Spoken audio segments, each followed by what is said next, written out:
पखी अबाबीलन जे हथारां अलाह से जल शान मन वारो उन्हनि खे ख़राब करे छॾियो। चोंब में पेर में कॾहिं पेरनि में पथरियूं, चोंब में एतिरी पथरी मथां चढ़ाए, एतिरी पथरी अचे त माण्हू जो सिर जे मथां किरे त हेठि ते सॼो अंदरि आंद्रा बुकियूं जहिड़ा छाड़ींदो ॿाहिरि हेठि सोराख सां निकिरी वेंदी।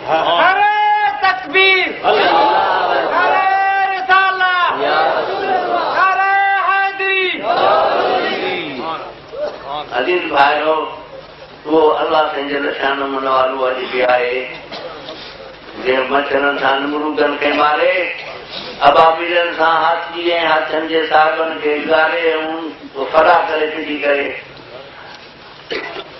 मगर मां तव्हांखे ॿुधाईंदुसि, एतिरो अर्ज़ु रखंदुसि त अलाह जे वास्ते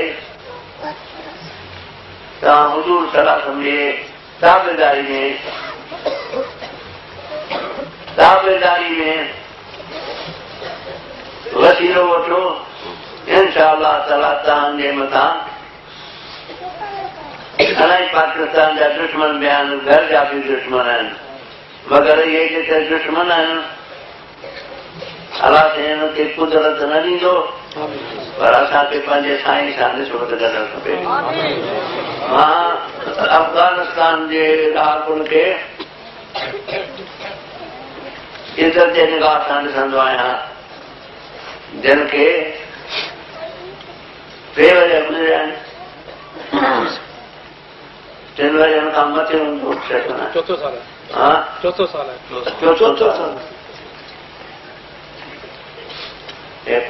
अफगान वेठो आहे, चोथों साल आहे त अमरीका जंहिंजी मशहूर ताक़तूं दुनिया में हिकिड़ी अमरीका जो रूस,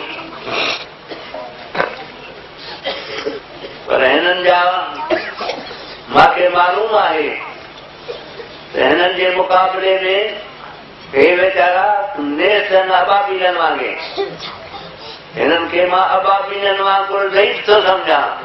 न हिननि वटि हथियार हा, न हिननि वटि सां मुक़ाबले करण वास्ते तोपूं या बारूदो आहे, कुझु बि न,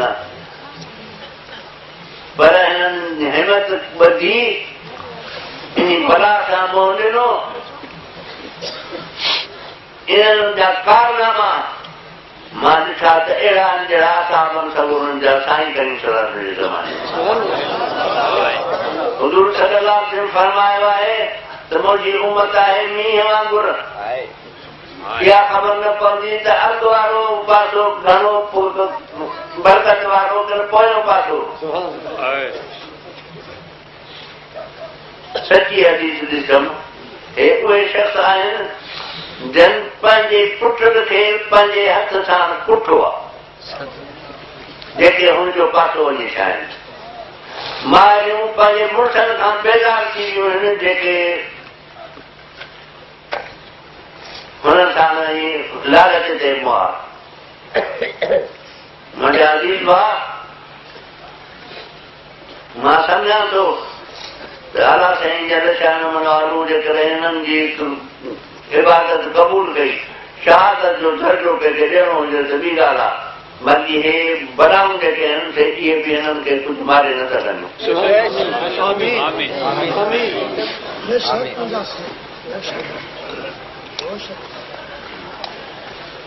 अल्हम्दुलिल्लाह वल मिन्नत।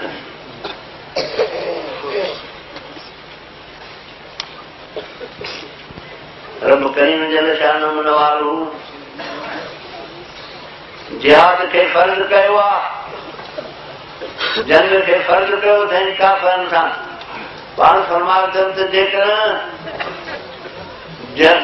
जिहाद जो यानी काफ़रनि सां जंग करण जो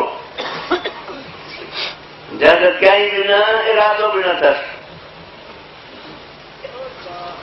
जेकर मरंदो त इस्लाम ते न मुनाफ़िक़ जी बरत। हज़रत पीर चई मुर्शिद करीम असांजा बेद वरिती ऐं त सभई